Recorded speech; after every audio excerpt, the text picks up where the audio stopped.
Yo, my beats, they are hard.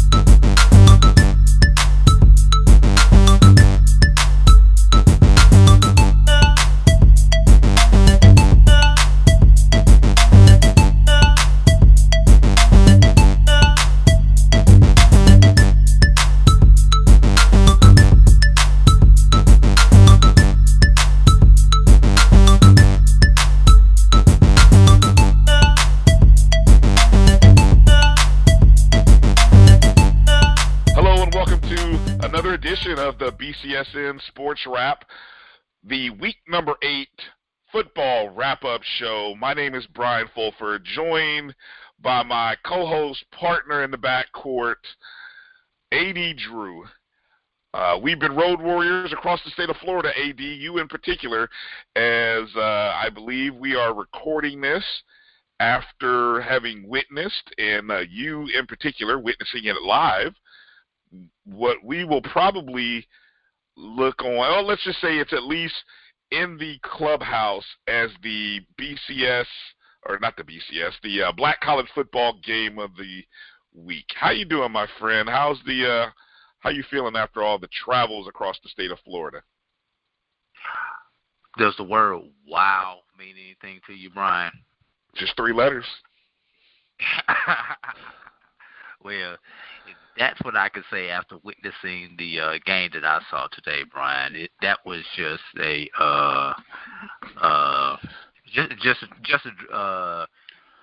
dramatic game, and looking through the news notes and highlights of some of the other games, once again, it looks like we had an exciting weekend of HBCU football. Yeah, definitely. We had, the good thing about now, of course, this game between North Carolina A&T and Florida A&M got moved. It was originally scheduled to be Sunday or Saturday at 6 o'clock, but due to tropical storm, what do they call it? I forgot already. Tropical storm, do you remember the name?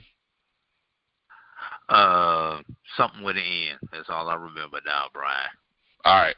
Anyway, because of the tropical storm depression that had come through the Gulf, that was coming in towards the Apalachicola, Panhandle, Tallahassee area, they pushed the game back, postponed it. We got that announcement. I think that announcement came out on Thursday, and really it was a precautionary thing. And they quickly within.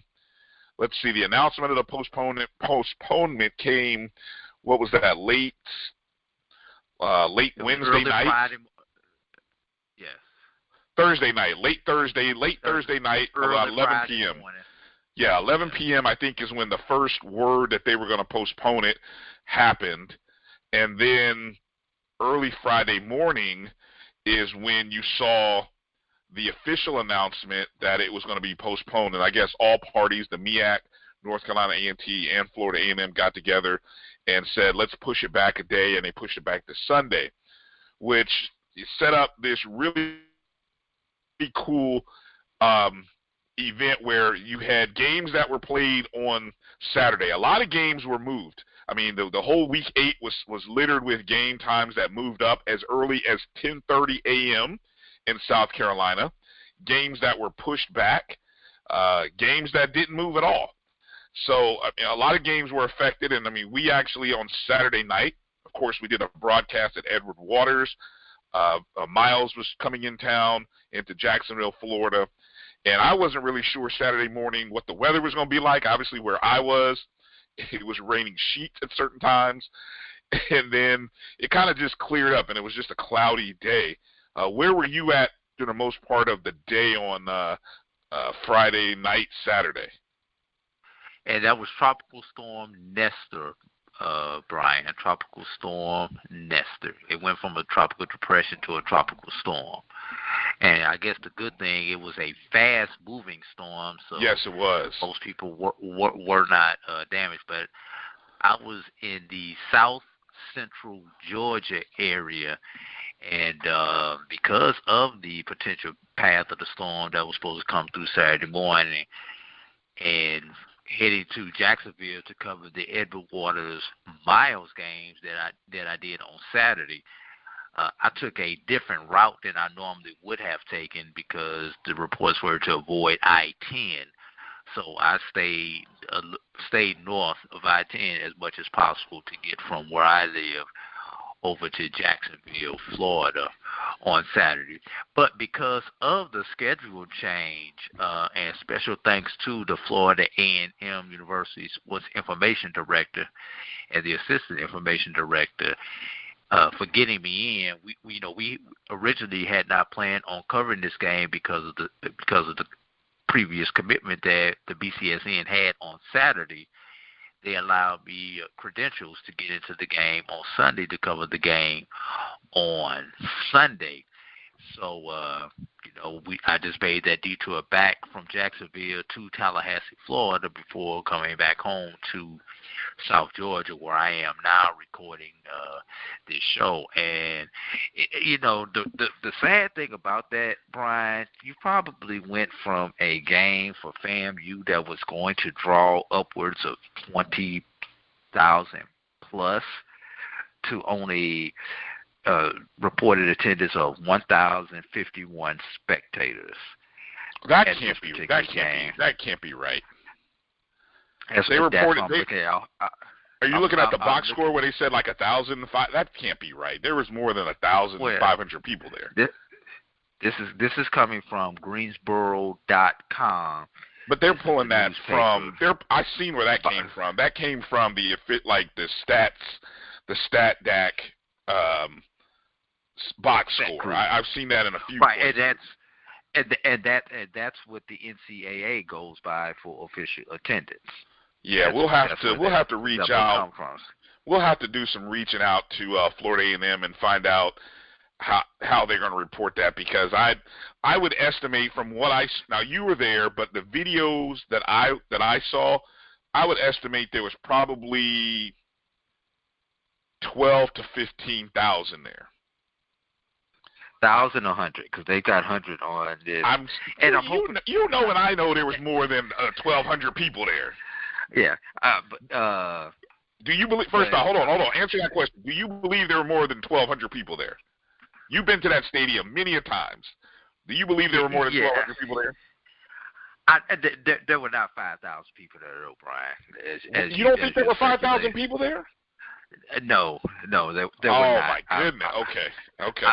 I've seen Van when it's been empty. I've seen Bragg when it's been full. Obviously, I've been there for many of 20,000 people games. You had one side, Brian, the visitor side, that was pretty much empty. I don't know if you can pick it up on the television feed, but and the beginning of side, the game, the beginning of the game, it looked empty. But by halftime, though, it had filled in. Like once the students woke up and realized that, hey, there was a game going on, I guess they all decided to come over. Well, we gonna get the benefit of the doubt. We had to wait on them to get out of church. All right, we got to settle this. I'm willing to make a Coca-Cola wager that there were more than 5,000. We'll set the line up for you, because you said what, 5,000? I'm telling you, there were more than 5,000 people at that game. Well, we'll make mine a Coke Zero, Brian. Whatever, Coke Zero. You're taking under 5,000 people. Okay. All right. We will try to have this settled by the time we get to our midweek report. All right. So, AD, let's get into this game. Obviously, this was our matchup, regardless of us getting there or you getting there and being there in attendance. This was our versus BCSN game of the week. It lived up to the hype. The computer analytics. Look, North Carolina A&T was a 7.5-point favorite, I believe, which was amazing. To think of FAMU being a 7.5-point home underdog. They were also an underdog, I believe, against Southern at home. And then the computer analytics, the versus sports simulator, also had this game. I believe they had a final score of 32-23 for North Carolina A&T. Very also, the simulator predicted Southern to beat FAMU. I believe when we made our selections, you went with A&T, I went with FAMU. Am I correct on that? Unfortunately, you are. All right, a good weekend for your boy, quietly. I don't get a chance to poke my chest out too often when we do these contests, but it was a good week for your boy. Okay, but look, so we had the hype, everything going into this game. It was the spotlight game. Now, of course, you had NFL games going on, but this game lived up to the hype because it had. I think this game. I can't think of anything this game did not have. We had an offensive explosion to start. We had both teams scoring. We had 5 offensive possessions, 3 by FAMU, 2 by A&T. We had 5 touchdowns. Then as we're sitting there watching it going into the second quarter, we're saying, okay, will anybody get a stop? Boom, we had back-to-back stops by defenses, okay? Then the next 2 possessions, I believe we had back-to-back turnovers. One turnover by A&T, which was answered by another turnover by FAMU. And then it was like, okay, then the game kind of settled into itself at that point. I think the game sort of settled in. At the end of both teams scored a touchdown in the second quarter. So you go to halftime with a 21-14.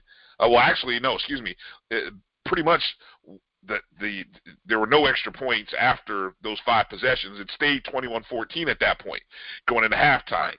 And then that's where things started to get real interesting. And I'll let you pick it up from here, AD, because you're witnessing this, and obviously I'm watching it on ESPN3, and, obviously this is where it was great having you in attendance for this. And so I'll let you kind of set up what happened as both teams are heading to the locker rooms. Well, both teams were heading to the locker room, and, that's usually a time where people start to relax. And I had turned my head initially. Then someone mentioned to say, "Hey, look at what's going on down there." So I picked up. I started recording what turned and you thought was just gonna be a little. All right, let's exchange words. Let's get in each other's face, and it's gonna get separated to an all-out. We won't call it a brawl. Thank God it did not turn into a brawl. Right, exactly. Or a melee. But it was definitely a heated exchange of words, and some pushing and shoving apparently occurred. Because after about 15, 20 seconds, you saw the yellow flag start going up. And start going up. And for about a minute and a half, a minute and a half, minute 40 seconds or so, you have teams that just going at it. They're trying to get the 2 teams separated. And let me give you a perspective. Because of the unique dynamics of Bragg Memorial Stadium and where the teams are on their sideline in relation to their locker rooms, the teams have to cross each other instead of the locker room being for the home team on the home side of the field house, on that same side of the field house, and for the visiting team on that side of the field house. The locker rooms are opposite of where the teams are on the sideline, so they have to cross each other in basically an X pattern to get to their respective locker rooms. So words exchange, bumping, who knows what happened down there. Security comes, police, everybody comes, administrators come to try to squash and settle this. And if you want to see the video of what happened, please go to my Twitter feed, because I am one of the few people who actually had a video of it and tweeted it out. That's at BCSN Drew, BCSN DREW, and watch the video. So when you thought Well, you thought they had got everything squashed and relaxed because people started kind of going towards their locker rooms. Then all of a sudden, 10 seconds later, here we go again, and now players are running out of the respective locker rooms, the ones who got into the locker rooms first, to join into the festivities. Right. So that goes on for another minute and a half. And, Bryan, you're a FAMU alum. I'm a FAMU alum. Have you ever known anybody to take time away from the 100? No, that was the amazing thing about that, because the 100 was lined up ready to start their halftime performance, and nobody has taken time away from the 100 like that. I mean, not even Southern, when they brought their band a few weeks ago, did they take time away from the 100. And so yeah, this little melee and dust up did take some time away. And you had a great perspective from above. Of course, you're in the media booth. Now, there is another tweet from a young lady who covers for one of the local Tallahassee news stations. Now, her Twitter handle is at Lori. I may be saying her last name wrong. I'll just spell it. It's at LORIBUHRING. And so now her tweet, she's down on the sideline, and you can kind of see a put it like this: North Carolina A&T was outnumbered, because obviously probably the last group of guys were the ones who got into this little melee with FAMU. And you brought up a good point, AD. As an official, what should the officials have done? We talked about this off the air, but just put it out there so everyone should know. How should that situation have been handled, given everyone's locker room and their position on the sidelines? I have worked as a high school official, high school referee. Been worked every position except for umpire. I've been a white hat, back judge, etc., etc. And normally, because high school stadiums sometimes have this same unique dynamic where teams have to cross each other or go past each other's paths in order to come out of the locker room onto the field, there's a specific plan that you have. The officials on that side of the field where that's respective team, that it be the line judge and the field judge, or the head linesman and the side judge, whoever's on that particular side is responsible for your team. Right. You get together before the game, as you pre-game as officials, just like coaches do, and you devise that plan. Who's going to come off of the field first? If both teams are coming off at about the same time, one group of officials stops the other team, let the team go across, then the other team goes. Usually, you allow the visiting team to get to their locker room first, because in most instances, the visiting team usually has the furthest to go to get to their respective locker room. Right. So you let the visiting team go first, and then once the visiting team is cleared, you let the home team go, and you stay out until both teams are in their locker room and secured. Right. That's normally how it goes. But in the haste of teams getting off the field, officials getting back to the locker room to do their halftime routine that they do as officials, and I have been in a college officiating locker room at halftime, so I know what goes on during that. Somehow somebody dropped the ball, and I guarantee you the MEAC conference is going to chastise that officiating crew for possibly not being in position. They're definitely going to review the video to see what could have been done to prevent that, because you're looking at 6 players and 2 coaches who will have to sit some portion of next week's game. Now it is. I will say this, and then we'll kind of move forward here. There is another video I'm sure that will be released here in the next 24 hours, because you can see from Lori Buring's video that there is somebody who is really in the middle of that scrum with a camera, and he's holding it high above everything going on. So whoever that person is, I'm sure their video will come out in the next 24 hours, and it'll be like a first person view of all the pushing and shoving. So this is the list of players, and then I want to go back for a second, AD, because obviously we didn't really talk a little bit about the scoring and everything that happened in that first half, but as we were setting up this first half, this was sort of the big story of the first half. So when the officials came out of the locker room after the 100 had performed, they made an announcement over the referee's microphone, and they said the following play. Well, they called them by numbers, so once they put numbers to names, you kind of knew who everyone was. But they said there were 3 North Carolina A&T players. They called 3 numbers that were ejected, and then they said 3 numbers for Florida A&M, and then they also said the coach for Florida A&M was ejected, or a coach or the coach, something to that effect. The coach for Florida A&M. The coach. Okay.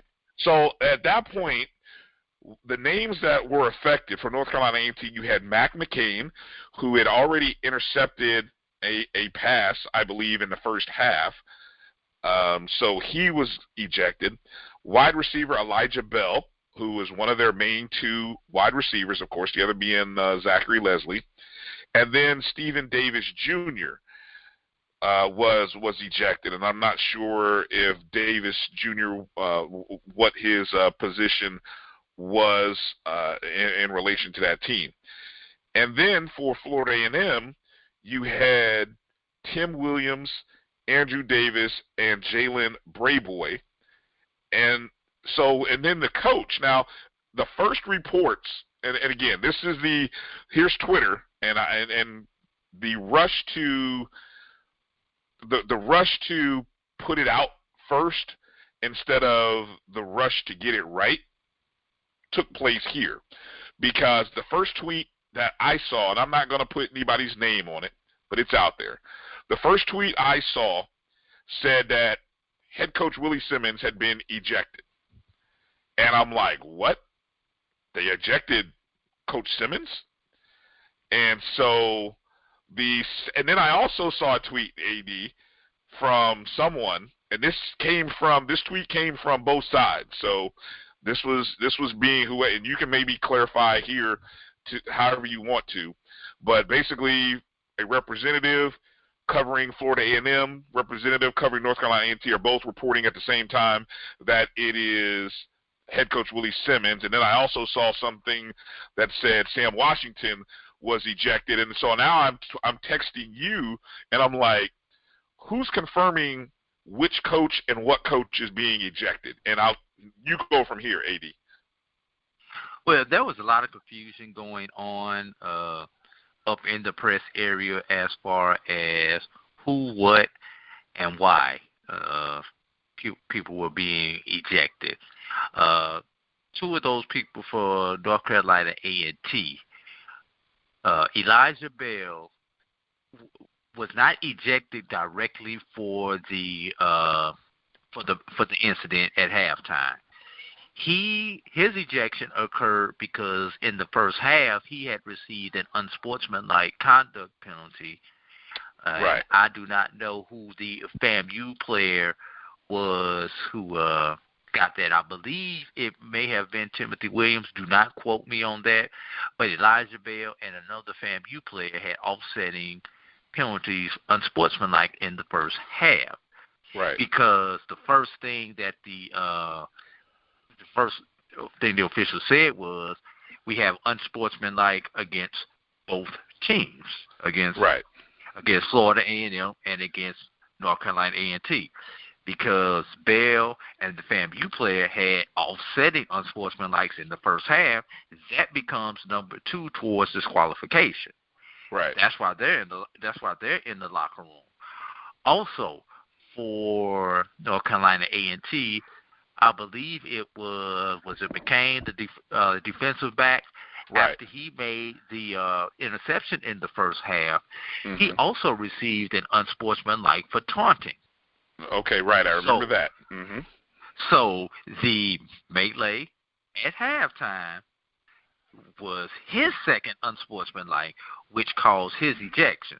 So there was only one A&T player who was directly ejected due to the incident at halftime. Right. There were 2 FAMU players who were directly ejected due to the incident at halftime.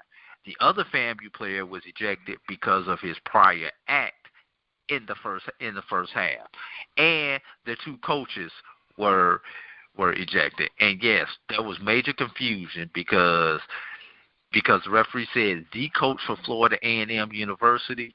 Everybody in the press area assumed it was Coach Willie Simmons who was ejected. And then once I received the text from you, I pulled out my binoculars and scanned the A&T sideline to see if I could find their coach.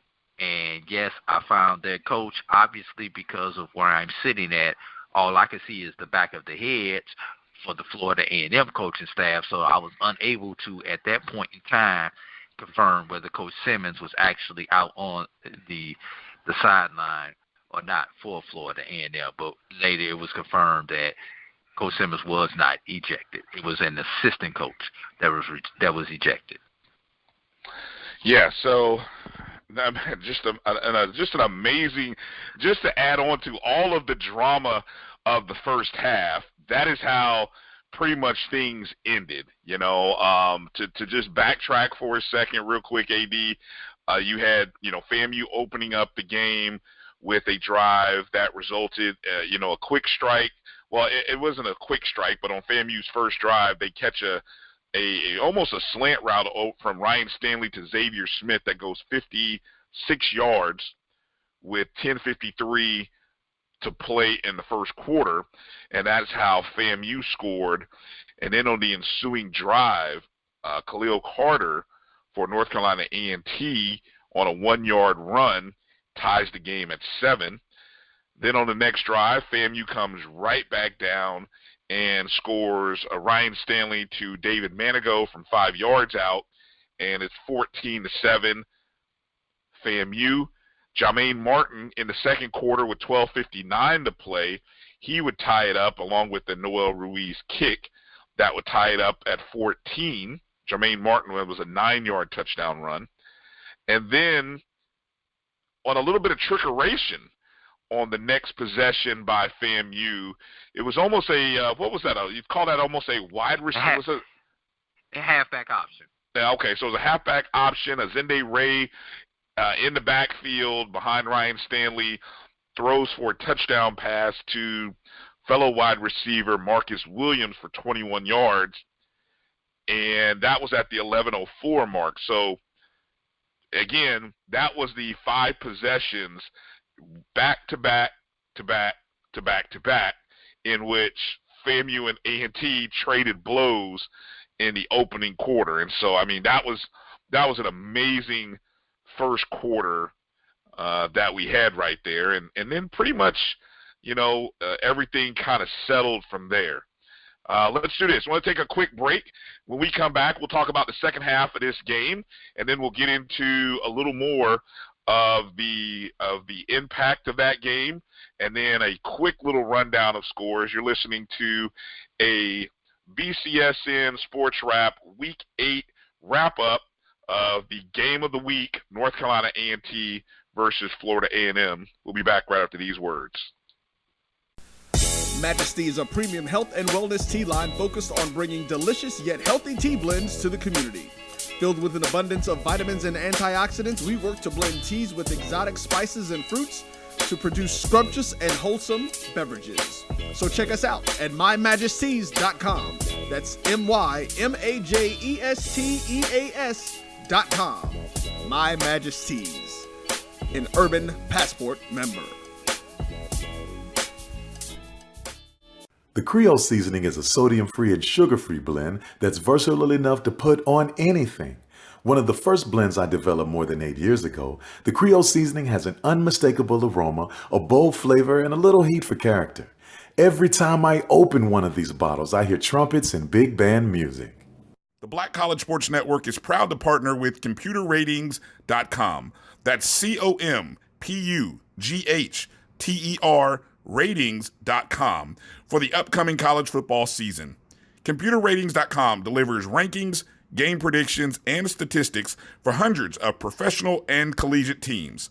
The key feature of ComputerRatings.com is the Versus Sports Simulator, which allows users to simulate any possible matchup and view the predicted scores along with a side-by-side stats analysis. Improve your odds by signing up for a subscription. Monthly, semi-yearly, and yearly subscriptions are available. For our listeners and viewers, use the promo code BCSN19 and get 15% off of your subscription at checkout.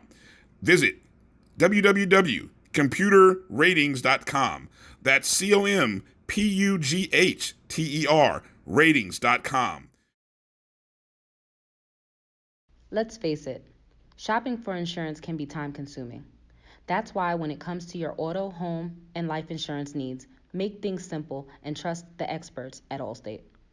They will help you get the coverage that fits your needs while helping you bundle your life, home, and auto policies. Bundling saves you money, sure, but it also saves you time, so you can enjoy the things that matter most even more. Contact me, Tammy Haynes, your local agent, for a free personalized insurance quote. Allstate, are you in good hands? The Creole seasoning is a sodium-free and sugar-free blend that's versatile enough to put on anything. One of the first blends I developed more than 8 years ago, the Creole seasoning has an unmistakable aroma, a bold flavor, and a little heat for character. Every time I open one of these bottles, I hear trumpets and big band music. Q Time is a classic Atlanta soul food restaurant located in the historic West End. Q Time Soul Food is a family business started by Fred and Christine Crenshaw. Come on in, relax, and sink your chops into our tantalizing, mouth-watering, distinctive soul food with a twist, the Q Time way. 1120 Ralph David Abernathy Boulevard, or call your order in at 404-758-2881. Do you miss your mama's cooking? Then come on down to Q Time, an Urban Passport member. This December 21st, the best in HBCU football will collide in Atlanta at the Celebration Bowl. MEAC versus SWAC. Champion versus champion. Only one team will rise above the rest and claim the coveted Celebration Bowl trophy. Come join the celebration at Mercedes-Benz Stadium this December. For more information, visit thecelebrationbowl.com. I've been waiting for days to come like this, better than ever before. And now I know there's more. Wherever you've been, whatever you've been through, we have a warm welcome waiting for you at more than 325 hotels around the world. Book today at DoubleTree.com. DoubleTree by Hilton, where the little things mean everything.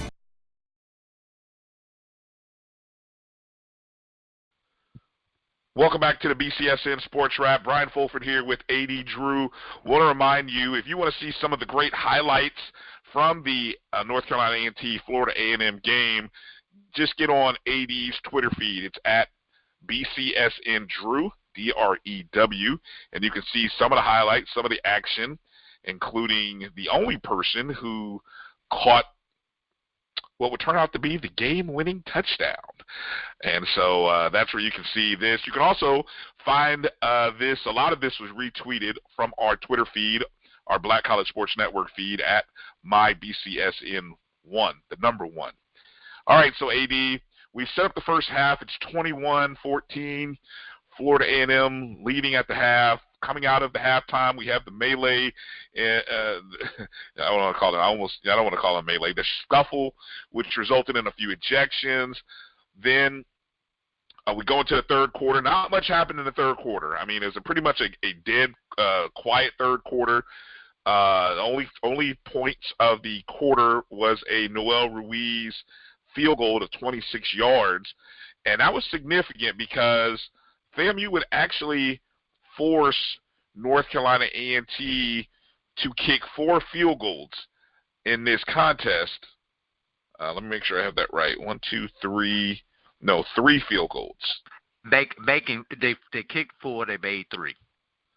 Okay, I missed the one that he missed. Where did he miss? What quarter did he miss one? I believe it was in the second quarter, Brian. There was a missed field goal in the second quarter, and that did turn out to be significant. Yeah, no, definitely. I mean, just the fact that they were able to force. I mean, these could have been touch. I mean, when you're kicking 26 yards, essentially, you've got the ball at about the 10-yard line, because it's usually about 6 yards behind the line, 6 or 7 yards behind the line, and that's 10 yards across the goal line, right? Yeah, 7 yards is enormous. Where you place the ball down at. So that means you're in the red zone, usually in a goal to go situation if you're kicking a field goal under 30 yards. Right. So I mean, FAMU forcing A&T to kick a 26-yarder at that point in the third quarter. Now, in the fourth quarter is where things really turned interesting in this ball game. FAMU would actually score. They had a very good drive at the end of the third quarter. They would punch it in from 2 yards out with on pretty much the first play of the fourth quarter. Terrell Jennings' run would make it a 28-17 ball game at this point of the game. And now this is where some very interesting drives started to happen here in the fourth quarter, AD, as we would start to see there was an injury that happened at some point in the third quarter to Ryan Stanley. During the broadcast of the game by Albert Chester, Florida A&M quarterback legend, he made note in the third quarter that Ryan was holding his shoulder. And you even made note that Ryan was heading to the locker room, and we think that was sometime in the fourth quarter when you took that, correct? That was after the touchdown to open the fourth quarter. By the time FAMU was kicking the PAT, Ryan Stanley may have been 20 feet from the entrance of the locker room. Okay, right. So he did go, and then so North Carolina A&T then had the ball on their next possession, and I believe it was in this possession, and I'm just kind of browsing back through the game log notes here because we were talking about this earlier, where Khalil Carter on a 3rd and 7 on the FAMU 48, Carter would complete a pass to Zachary Leslie for 12 yards. It resulted in a first down. On the next possession, though, Carter would come out of the ball game, and Jalen Fowler would come in. He's the backup quarterback, and Fowler would actually he would pass incomplete on the first down, and then it would be a handoff from Fowler to Kashawn Baker. That would be a 36-yard touchdown run for North Carolina A&T. And I don't know if too many people caught that at that point in the ball game, that Khalil Carter had come out. And the reports are, and I'm reading this report coming from Greensboro.com,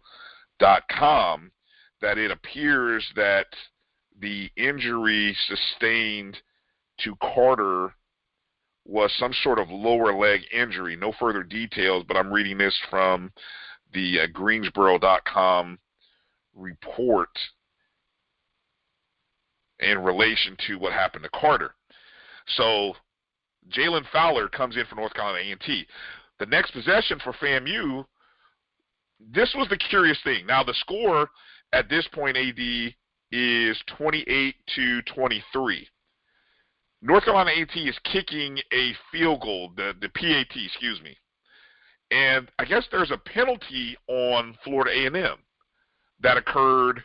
What did that occur on the PAT attempt? On the PAT, Florida A&M was flagged for an offside. The kick was good. Right, and the kick was good. Exactly.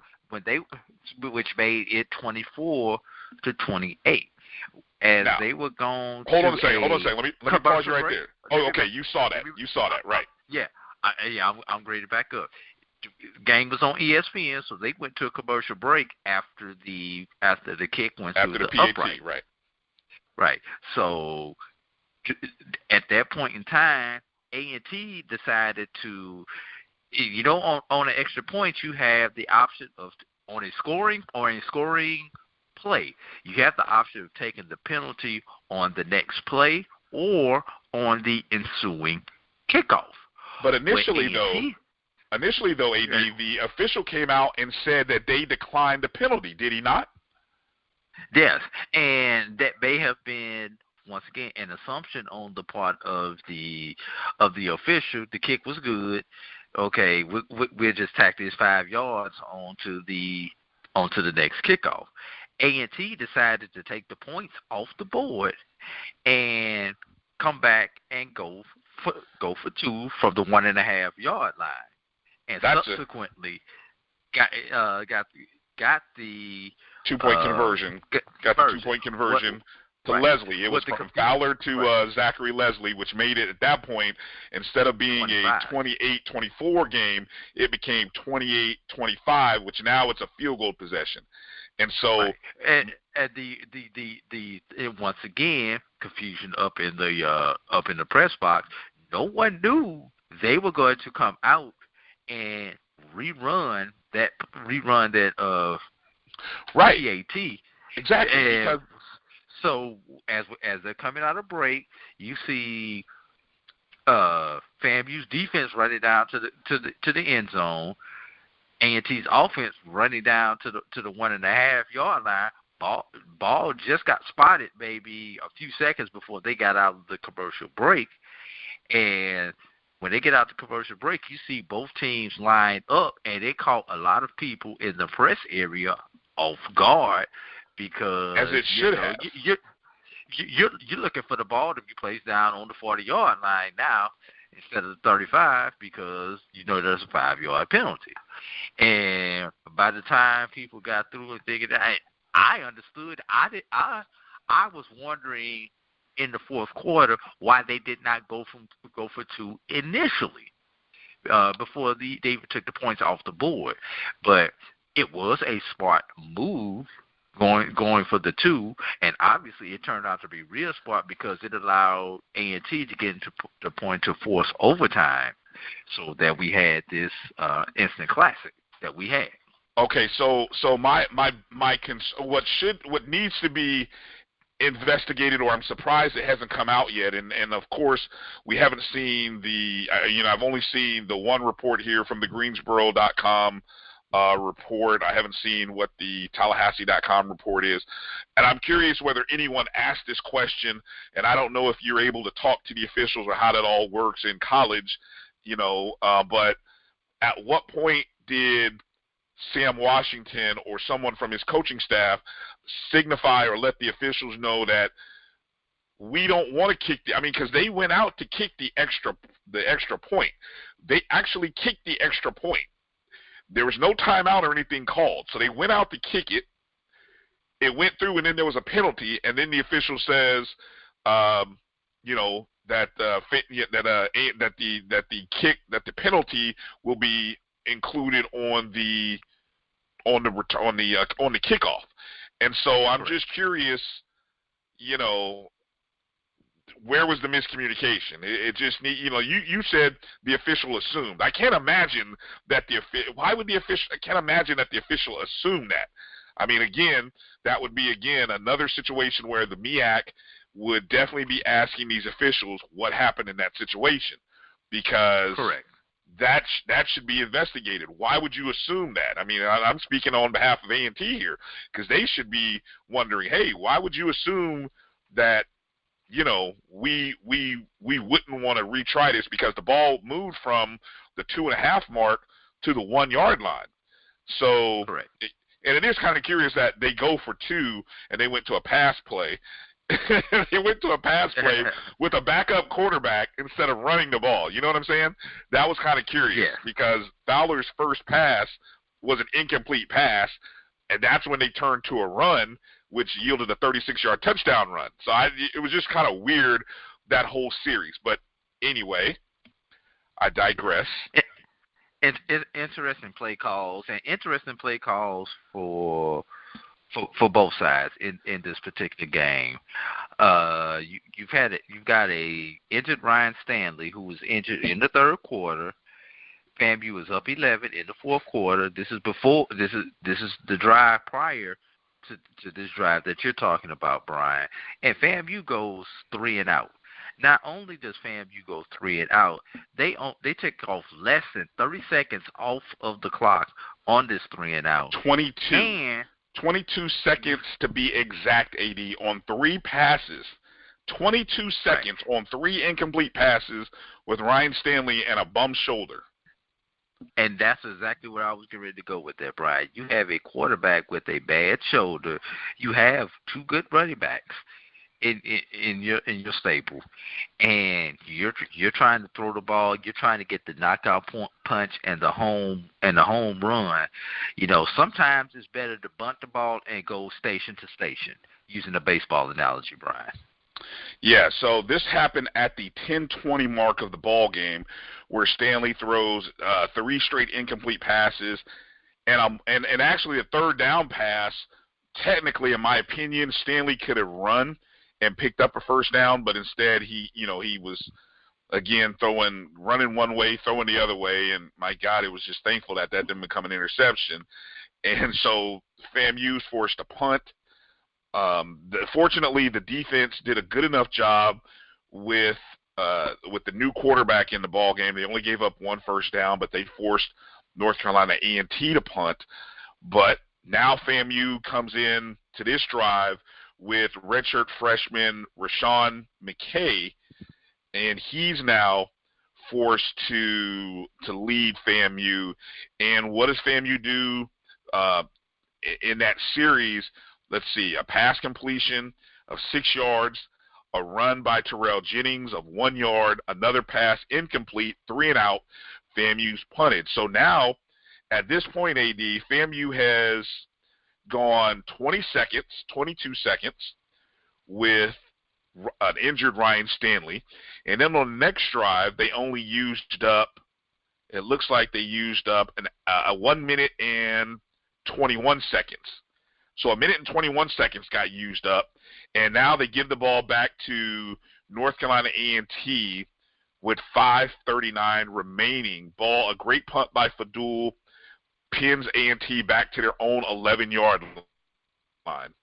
And it sets up this drive that, honestly, I gotta tell you, AD, this was an impressive drive by North Carolina A&T. This almost became the kind of drive that you will look back on and say, this is why they are the 2-time Black College National Champions. That's what kind of drive was in the making right here. I mean, there were, I'm counting here, 1, 2, 3, 4, 5, 6 first downs on this drive with a backup quarterback that put the ball at the FAMU 7-yard line for a first and goal situation. And what you did not bring out, as you talked about those 6 first downs, Brian, probably 4 to 5 of those first downs occurred on third down, meaning that these were gut check times for that A&T Aggie team. As you know, you have to convert. One of them. Go ahead. I'm sorry. Ahead. No, I was just going to say, one of them was on a 3rd and 9. You had another one on a 2nd and 11, another on a 3rd and 4. So, yeah, I mean, they were definitely a couple of third downs in that drive that they converted. Yes, and that's what championship teams are made of, Brian. Being able to make those big conversions on third and even fourth downs that you need to put yourself in the position to get points, and A&T was able to put themselves in position. But the Florida A&M Rattlers, with their backs against the wall, and with Elijah Bell out, you knew who the ball was potentially going to go to on a passing play. Oh, no doubt. I mean, with two consecutive attempts, yeah, they went to Zachary Leslie. Yeah, one on the left side, one on the right side. And the cornerbacks for Florida A&M did outstanding one-on-one job. Those were just one-on-one. I'm better than you. And one of the passes, I believe it was the pass to the left side. If the FAMU cornerback gets his head around, he probably intercepts that ball and wins the game. But he did a good job just defending the ball, and that's all you want to do at that point in time. There's no need to make these spectacular play, but kudos to the FAMU secondary, specifically the cornerbacks who were covering Leslie on those plays. Yeah, that was Troy Hilton on the first and goal from the FAMU 7. Defending Leslie. FAMU did call a timeout. At that point, there were 7 seconds left in the game. And then on the next play, second and goal, it was Eric Emeth who defended Leslie on the second one. Right. And speaking of timeouts, Brian, and I don't know if this was something you were able to pick up on watching the game, but they're live. I was really curious as to why FAMU called one of the timeouts on defense, because the play clock was ticking down, and A&T was confused as whether they were going to rush the field goal unit out there to kick the ball or to spike the ball or run a play.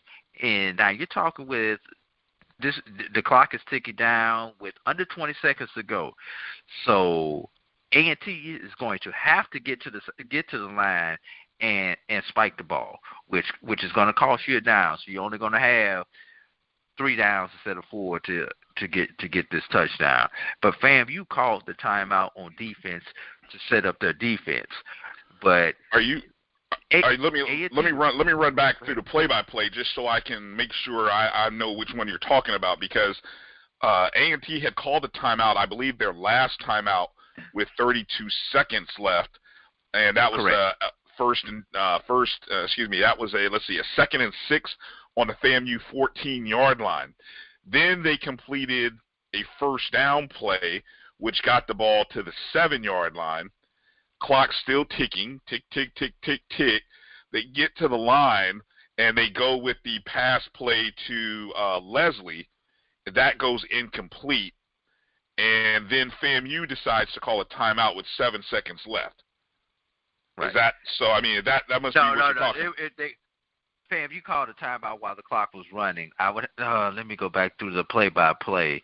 And speaking of the clock running, there was another time when there was major confusion with the communication between the on-field officials and the clock operators, who are officials also, because when Leslie, I believe it was Leslie, caught the ball on the sideline, his momentum was stopped in bounds, which meant the clock should be running. The official on the play gave the wind the clock signal, and the official in the booth stopped the clock. Once again, assuming that the clock was supposed to be stopped, because he ultimately went out of bounds. But he did. It says here in the block that he went out of bounds, and so at that point, But he did not go out of bounds. The referee did wind the clock, but that actually probably cost FAMU about 5 seconds because the clock was stopped briefly. for those 5 seconds during that confusion when the sideline, the referee who was on the sideline, the line judge, and the white hat were given the wind the clock signal. The clock was stopped because the clock operator thought the clock should have been stopped. Right. So all that said, after the 2 incomplete passes to Zachary Leslie, it's 2 seconds left in the ball game. The field goal unit comes out, and essentially it's up to Noel Ruiz from about 24 yards. If he makes a field goal, we're going to overtime, tied at 28. If he misses, FAMU wins. No question, Ruiz, a very good field goal kicker, knocks it through, and we're going to overtime, tied at 28. So going into overtime, I believe FAMU won the coin toss, deferred, which would put them on defense, and North Carolina A&T would get the ball first in overtime, and pretty much FAMU's defense held. They did a great job on their initial play. They stuffed John Maine Martin for a loss of 1. Then an incomplete pass by Jalen Fowler, followed up by a 8-yard completion, forced a 4th down and 3 from the FAMU 18-yard line for Noel Ruiz, which at this point would be a 32-yard field goal attempt. He would make the field goal, and for the first time in the game, AD, North Carolina A&T had a lead. It was the first and only time that North Carolina A&T had a lead in this ball game. They had tied the game up a couple of times, 3 times to be exact. This was their first lead at 31-28, and now turn the ball over. It's FAMU's opportunity to make something happen. Of course, a field goal ties, a touchdown wins. And so on 1st down and 10, a 3-yard run by Devon Kendrick puts the ball at the 22-yard line. And on 2nd and 7, you had Rashawn McKay, an incomplete pass. I believe that was a pass over the middle that was missed by Xavier Smith, and it brings up 3rd down and 7. And I'll tell you, AD, you're thinking 1st down at this point in the ball game, aren't you? Aren't you thinking, hey, just get a 1st down, right? Well, yeah, do something. Yeah, do something. Play for the field goal. Don't throw an interception. Don't turn the ball over. Don't take a sack even. You're just saying, hey, let's get something. Let's get a 1st down. And then you see Rashawn McKay drop back, and he throws. Now he's on the left hash mark, okay, and he throws a ball towards the right corner, the front pylon of the end zone. And again, go to @BCSN Drew if you want to see this amazing throw and even a great catch. This catch by Marcus Williams with a defender on his back. He had to sort of slide in. He had to slide. He kind of ran a corner route to the front pylon, and he's in the end zone, and he sort of slides because the ball hung in the air, and I don't know. I'm just going to give credit to McKay and say he planned to throw it a little short that way because I thought he was throwing a fade route. I thought he was going to the back pylon. Instead, he goes to the front pylon, and it was single coverage. So I guess he read it right. Positive. I'd love to be able to talk to Coach Simmons, and maybe we'll get that opportunity. But McKay throws a beautiful ball, and Williams slides underneath it, makes the catch, and it's pandemonium on the field. But as with everything that had gone on in this game, AD, that wasn't the end of it. Wait for it. Wait for it. Wait for it. And speaking of that tweet at BCSN Drew, BCSN DREW, that tweet has been retweeted and retweeted multiple times. Oh, stop it. It is on the FAMU athletic page, and there are a few Oh, now it's on the FAMU athletic page? Are you serious? Yes, it's on the FAMU athletic feed. Oh, my gosh. And it was even picked up by Greensboro.com, the newspaper in Greensboro, North Carolina. As of right now, that is one of the few, if not the only tweet that's out there with a video showing the showing that touchdown catch. But yeah, like you were I said, you were one of the few people to capture this as it happened. Yeah. Yeah. But like I said, wait for it. Here's the situation.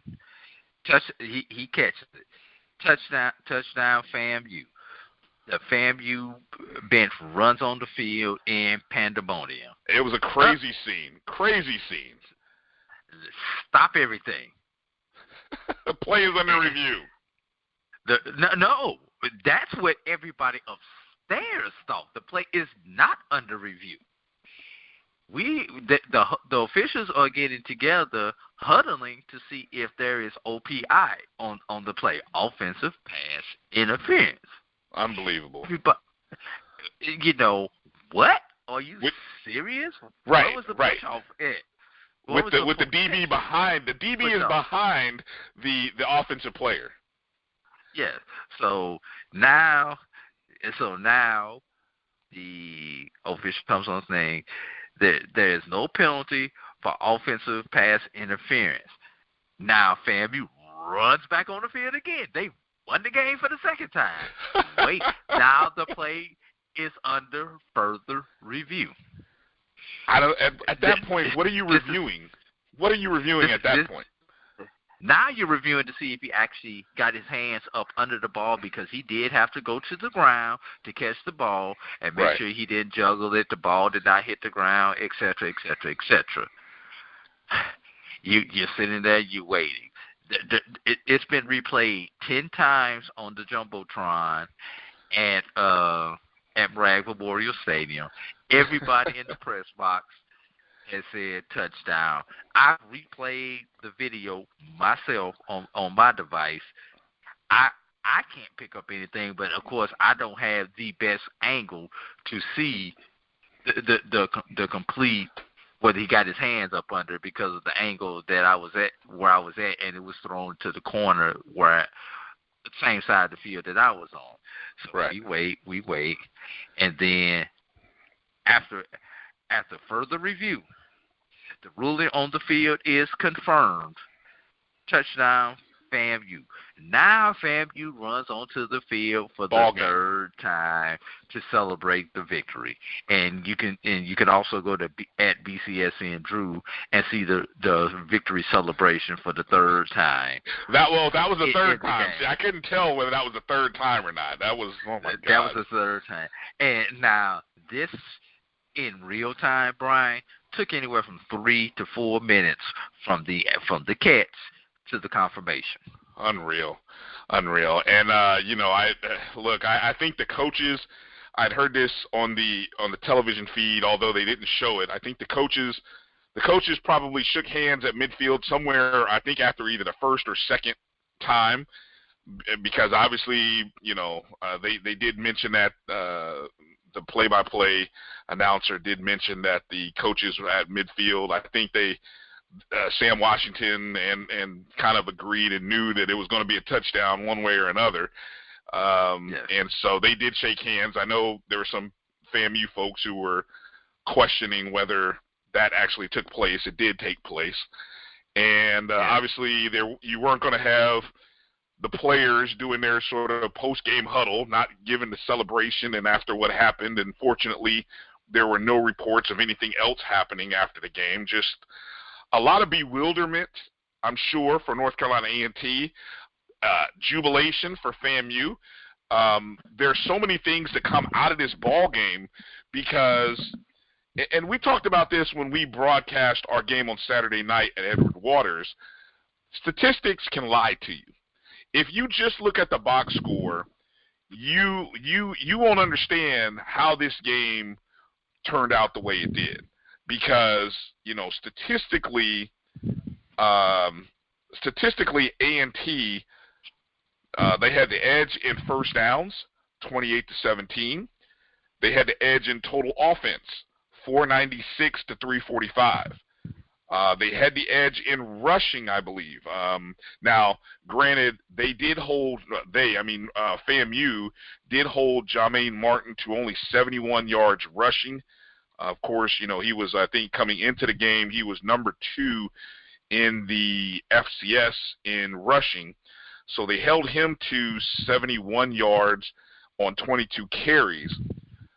But as a whole, A&T rushed for 180 yards and 3 touchdowns.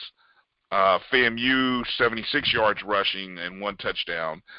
But the passing game, North Carolina A&T, I mean, this was one of the things I thought was going to be interesting to see is what would Khalil Carter for North Carolina A&T do? And I thought that was a big reason why FAMU ended up winning this game. And because Khalil Carter ended up – now Fowler came in and did a good job, I think. But at the point that Carter went out, he was 21 of 31 with 251 yards. He did have 1 interception. But rushing the ball, he had 9 carries, 63 yards rushing, and a touchdown. I mean, Khalil Carter at that point was having a great game, probably one of the best games of the season for him. Ryan Stanley, I thought, was having a good game. He was 14 of 24, 220 yards, 2 touchdowns. And as 4 incompletions were probably due to his injury. So I'm discounting 4 of those 10 incompletions. But he even had a good game, no interceptions. So, you look at the statistics and they will lie to you. But this just turned out to be a great game all around. And it was... I mean, like I said, we ended up with everything, AD. We had backup quarterbacks. We had overtime. We had penalties at weird times. We had the ejections of key players. And all of that stuff shaped how this game happened. And now the biggest question, or I guess the biggest outcome is we will have a new number 1 in everybody's black college football poll. I don't care who you are, Jay Walker, us, Game Day, Box to Row, everybody's going to have a new number 1. And the question, and I put this out on Twitter, who should be, and I didn't phrase it that way. I said, who is your number 1 team in HBCU football following FAMU's win over North Carolina A&T? And I think the candidates are Alcorn State of the SWAC, who are 5-2, 3-0 in the conference. Of course, you've got FAMU, 6-1, 4-0. You've got Bethune-Cookman, also 6-1, 4-0 in the conference. And then how about these guys? Bowie State, 7-0, the only unbeaten HBCU football team, and with a record of 4-0 in conference following their win over Virginia State this past weekend. So, AD, I ask you, who's your number 1 team going into this week? Definitely has to be Florida A&M. They've beaten their SWAC opponent in Southern. They've beaten the top team in the BIAC, that being North Carolina A&T. They've also beaten another top 5 team in most HBCU polls, that being South Carolina State. So they have 3 quality wins of those 6 wins that they have. No other HBCU can say that they have 3 quality wins of that magnitude. Yeah, definitely. And I think, the next 3 games for FAMU, Morgan State, Delaware State, and Howard, you would think by looking at the schedule, those should be wins. But we know what happened. We know what happened last year. Yeah, you can't get comfortable, and I think what happened last year should really be serve notice to this group, and I don't think you will see that happen. Even though the injury, I guess what we have to wait to see for FAMU is how significant the injury to Ryan Stanley is to his shoulder. For North Carolina A&T, how significant is the injury to Khalil Carter in his lower leg?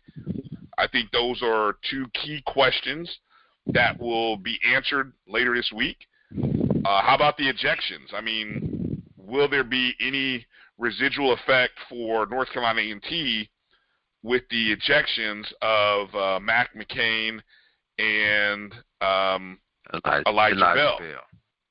Yes, and let's take this debate about is FAMU number one even further, Brian. And this is also something that's been trending on Twitter.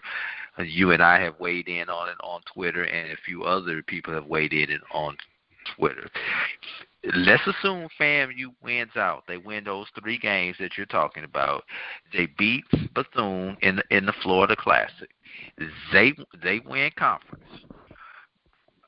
The winner right now, the winner of the Bethune A&T game is potentially going to be the Celebration Bowl representative of the MEAC. Well, we still, who is the? Go ahead. I would say, we don't discount South Carolina State just yet, because they still have to play North Carolina A&T, and they still have to play Bethune. So these last 4 to 5 weeks, you still have how many games? You have 1, 2, 3 games prior to FAMU Bethune-Cookman that will sort of play into who out of the MEAC will be the team that gets to the Celebration Bowl. Right. But let's assume whoever wins the MEAC comes through with the only loss being to FAMU in conference. Okay. Let's assume that against one of your SWAC opponents. Right. Right now, you're looking at Alcorn or Southern. Those are the only 2 quality teams who can make a realistic claim out of the SWAC for a national championship. Okay, if you say so. Based upon schedule and current record. I think Alabama A&M has a better record right now, I think, than Southern, but they haven't played Alcorn State or Prairie View A&M yet. Southern and Alcorn, but that would be coming out. Prairie View would be coming out of the west side with Southern. Alcorn and A&M still have to play each other. So one of them is going to knock the other team off, realistically. All right, let's take it one step further. The west side, let's assume somebody from the west side actually wins the SWAC. It's really complicated because right now the 2 stronger teams in the SWAC, Alcorn and A&M, are on the east side, and one of them will not be there. So now you get a west SWAC opponent against a second place MEAC team. Okay. Wow. In the championship game. Does FAMU win the national championship? You know I love chaos. Let's see if it gets to that point. Well, I'm gonna throw one more curveball into this system. Let's just say, for the sake of argument, so I'll answer your question first before I do that. Yes, I think FAMU will have the resume. If they beat Bethune-Cookman, I think they'll have the resume with a 10-1 record, unbeaten against all opponents non-FBS, because obviously they lost the opening game of the season to UCF. So, yes, they would have the best resume to claim Black College National Champion. Now, we've seen cases where teams like Tuskegee have won a Black College National Championship from the D2 level, or Winston-Salem State from the D2 level. Let's just say Bowie State goes unbeaten through the CIAA regular season, goes to the championship game and beats probably Fayetteville State again, and goes into the playoffs with an 11-0 unbeaten record. Do you give Bowie State that championship, mythical championship crown? Bowie would have to make a deep run into the Division II playoffs because their schedule, in my opinion, is a little weak. They have, thus far, they have been really untested. The teams that they've played until this past weekend were under 500. Bowie has beaten the teams they were supposed to beat. This past weekend was their first test. This weekend will be their next test. After they get through this weekend, they do not have another test on their schedule until they would potentially get to the CIAA championship game and or the Division II playoffs. Okay, wow. That's good to know. So, okay, so that's the scenario that we're leaving out on the table. It's chaos. It is not, I'm sure, it is not what the Celebration Bowl wants. It is not what I'm sure ESPN wants, because they want to be able to, quote unquote, crown a black college national champion. And as things seem to be progressing, there are factors that seem to be getting in the way of being able to do that. So there's still a lot of football left to be played. So we'll kind of see how it plays off. But like you said, AD, the buzz has already started. There are people, and we've already seen the reports on Twitter and so on and so forth, of people notating that. Go ahead. One other thing about this game, Brian. Do you need that Coke as a 2-liter or a 20-ounce? Just pull the on the game day stats, 12,054 is the reported attendance. By who? Who reported that? That's on the official FAMU website on the game day stats. I'll keep it simple. I mean, it doesn't have to be a 2-liter. It could be like a little 20-ounce bottle, the little that you get at the convenience store, a little 20-ounce. I'll take a Coke Zero as well. Cherry Coke Zero. How about the little 8-ounce shot sodas? That's a little. Oh, come on. But yeah, no, I knew there was. That's good. What did I even say? 12 to 15. I did say that, didn't I?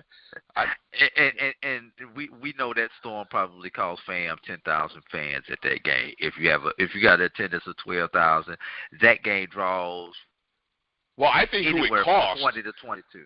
I'll be as bold and say it might have cost about 5,000 fans from North Carolina A&T who might have come.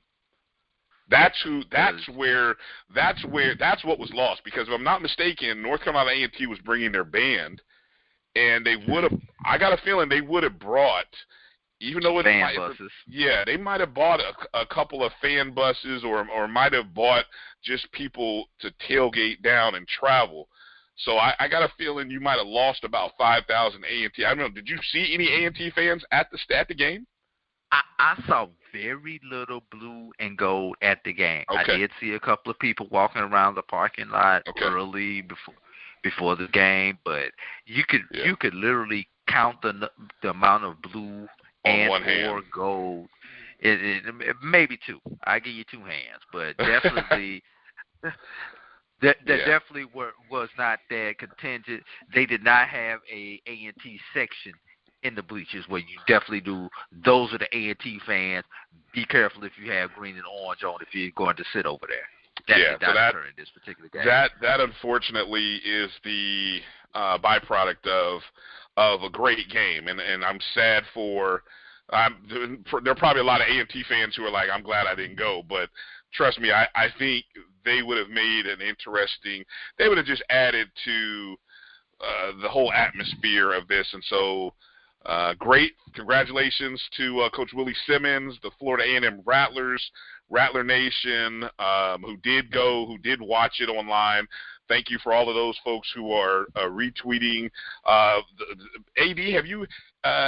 Just final thought here. Have you had this type of media exposure before? I mean, you're big time now. Your tweets are everywhere. They're on athletic web pages, newspaper websites. I mean, man, you've blown up in a matter of hours. You want me to lie to you? No, I don't want lies. Be truth tellers and poke your chest out. No, actually, I've never had this many engagements, especially this fast, over a tweet or two that I've sent out, and I'm actually kind of glad that the game-winning touchdown is getting so much attention, because the second half, as I was watching my Twitter feed in the game, the skirmish. Scuffle. Yeah, skirmish, scuffle, yeah. Was being retweeted and commented on so many times.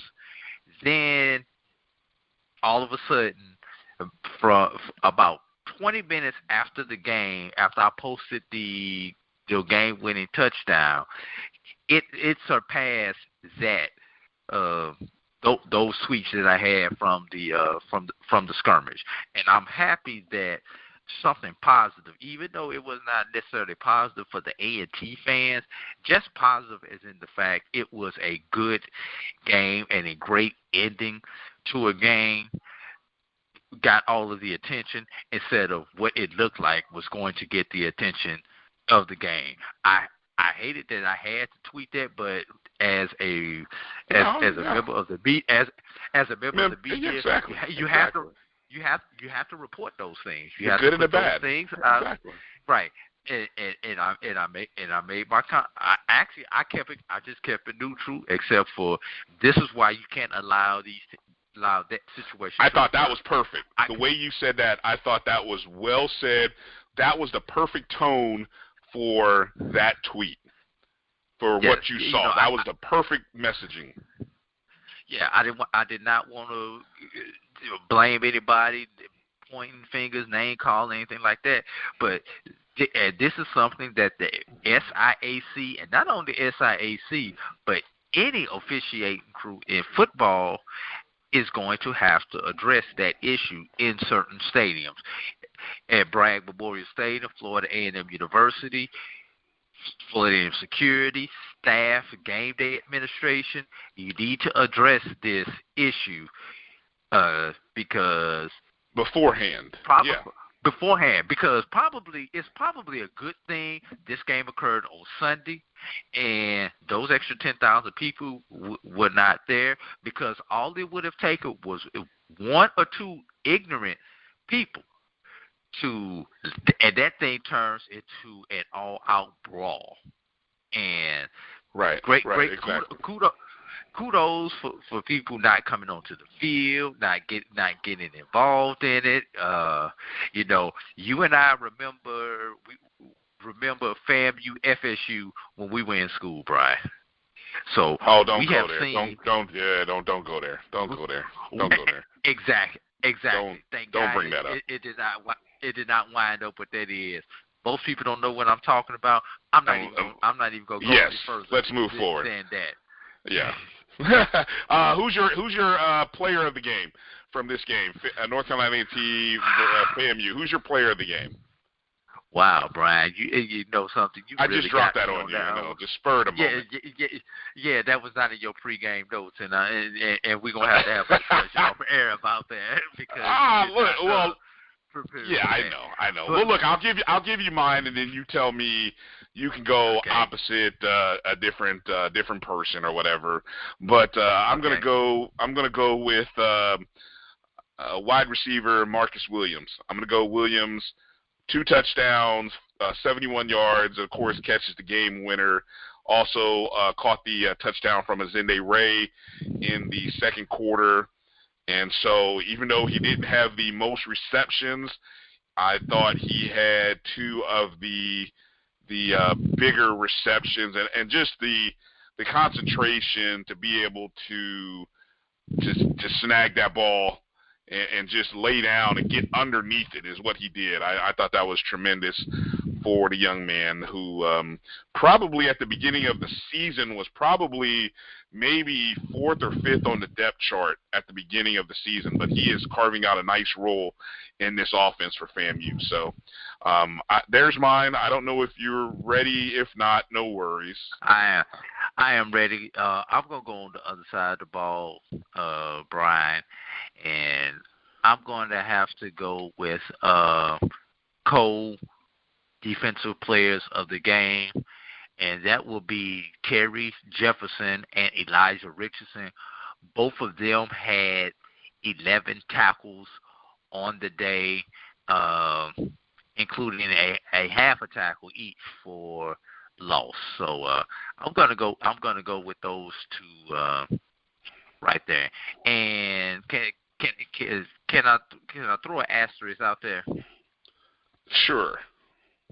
The two cornerbacks for Florida A&M, Andrew Hines and Eric Smith, with a combined 5 pass breakups on the day, Brian, and none were bigger than the final pass breakup each that they had. So since I really had not analyzed or went back and reviewed the film to be able to single one of them out, I'm just going to pull out all of those people on the defensive side of the ball.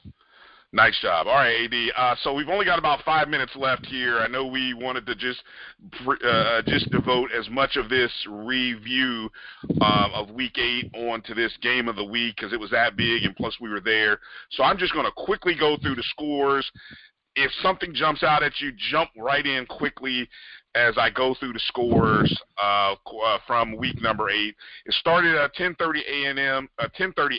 See, everything is now A&M.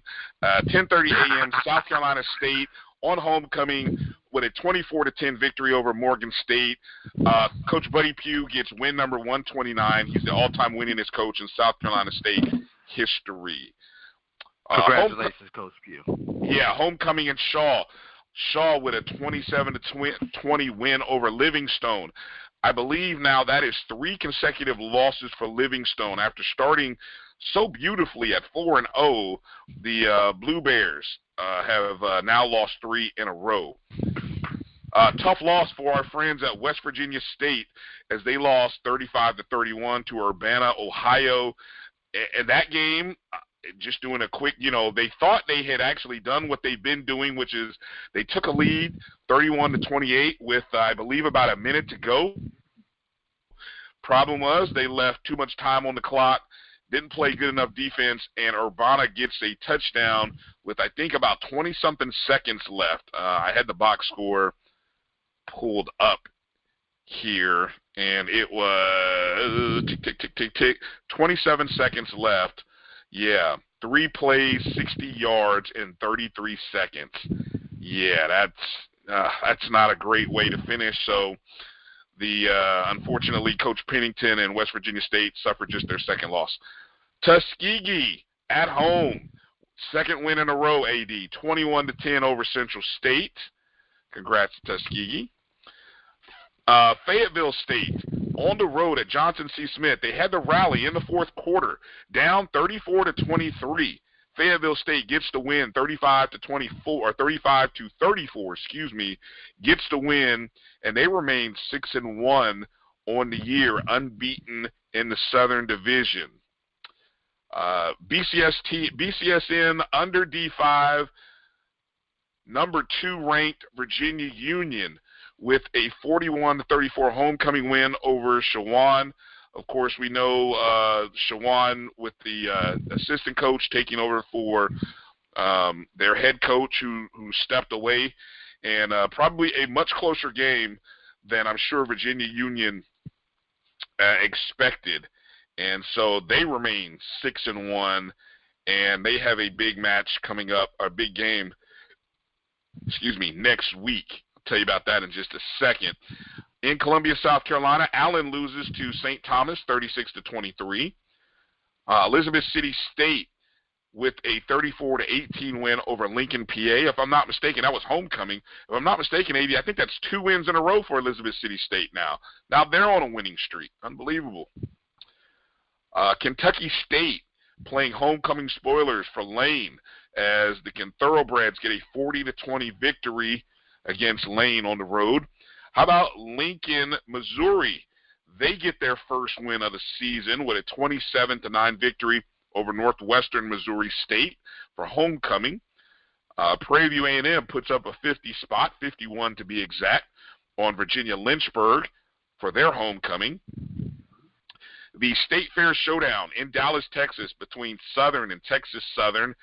The Jaguars come out with a 28-21 victory, in the Cotton Bowl. So up next for Southern is a big matchup against Alcorn State. So that all eyes will be on the SWAC.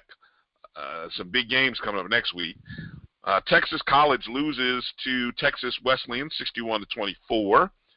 Savannah State ruins Clark's homecoming with a 22-15 victory, and now I believe Savannah State, they now own the AU Center, as now they have 2 wins in Atlanta over Morehouse and Clark. Delaware State with a 30-21 loss to Merrimack. And then homecoming, Fort Valley State with a 37-21 victory over Morehouse. Fort Valley State now, I believe, has won 5 games in a row. They jumped on Morehouse 20-0 to start that game and just kept it going there. And it was a if you look at the video highlights of that game, it was raining sheets, and then they actually had the short weather delay at some point in that ball game. Bowie State ruining homecoming for Virginia State with a 24-14 win.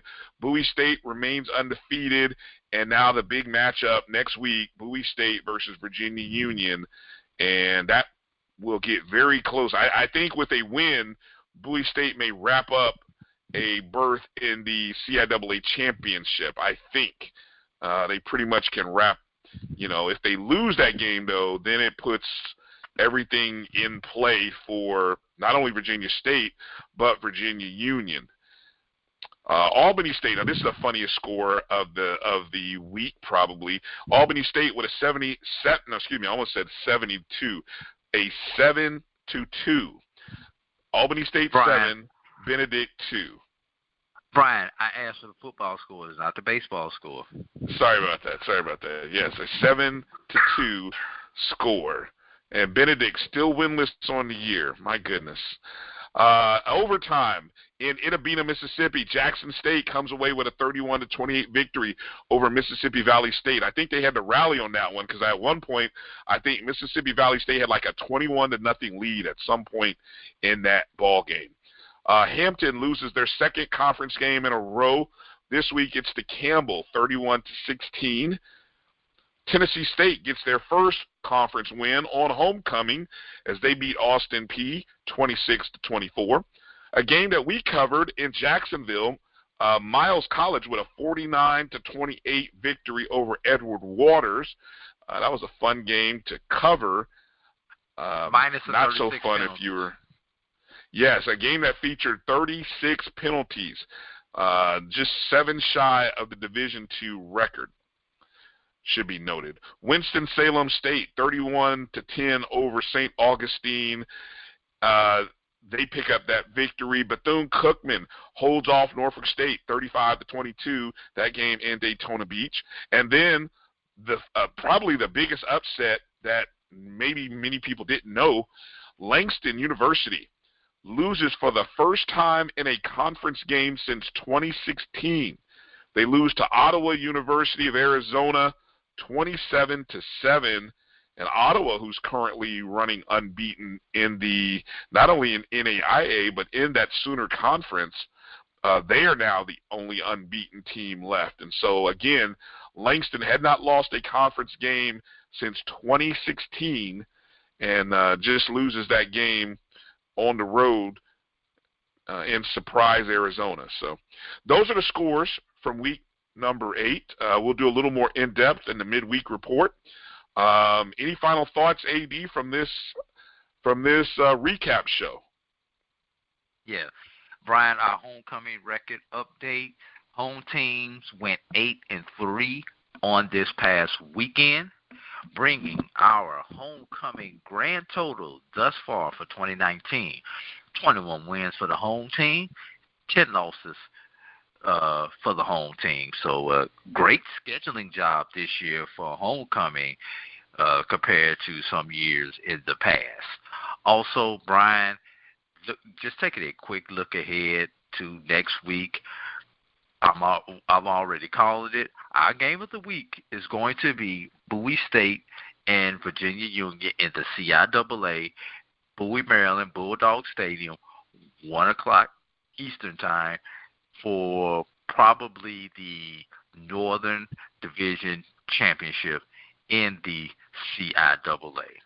Two other big matchups that we have to look forward to on this particular weekend coming up, Savannah State and Albany State.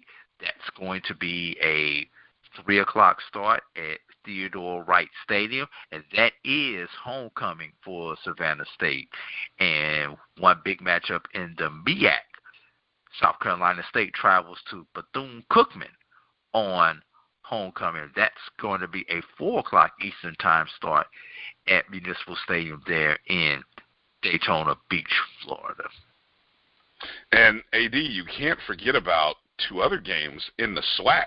I'm talking Southern traveling to Alcorn State. That's what I'm talking. I wasn't even talking about the Magic City Classic. I know that's what you were thinking about. You know what I was thinking about, Magic City Classic. Right. So look, we've already given. That's let me see. That how many games is that? Was it 5? That's 5. So hell, we've already covered 5 of the 7 that we're going to be talking about on our next show. We've also got a Thursday game this week upcoming. Jackson State traveling to Prairie View A&M. That's going to be on Thursday. That is a 7:30 Eastern, 6:30 Central Time kickoff. That's going to be on ESPNU. So that'll be interesting. And so, like I said, man, this is we're getting into the crunch time.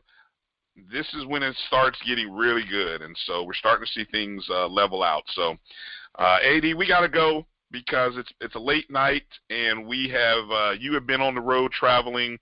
We got to get this up for the people. We did a great job again to you, my friend. I appreciate your traveling and all your efforts and everything you've done, and so you deserve all of the recognition that's coming with your tweets, and we'll definitely. I've retweeted as much as I could, and so we will just kind of sit back and watch the numbers roll up and see where it goes from here. Well, up over 10,000 so far, Bryan. Wow. That's pretty good stuff. Well, hey, look, again, congratulations to Florida A&M, Coach Willie Simmons, staff, players. It was a great game, turned out to be a good game given the delay, and we were glad to be there to be a part of it. Thanks to everyone at Florida A&M for getting us there. Brian Howard and oh my goodness, I'm ashamed that I've forgotten Alvin Hollins. Thank you. Jesus, sorry about that, Alvin. So appreciate those guys for definitely getting you in, and that's going to do it for this broadcast. Midweek report coming up later. Make sure to follow us on Instagram and Twitter at MyBCSN1. Make sure to follow AD Drew on Twitter at BCSN Drew, DREW. And yeah, if you want to follow me, I'm not as big time as AD or anything, but I'm at DRB365. Find our show on Facebook and BCSN Sports Wrap, and find Black College Sports Network on Twitter and our website, www.mybcsn.net. For AD Drew, I'm Bryan Fulford. Thank you for listening. Please share it with a couple of people and keep retweeting, and we'll see if we can get to 20,000 by the time we do our Week 9 preview show. All right? Thanks for listening. God bless. But my beats, they are hard.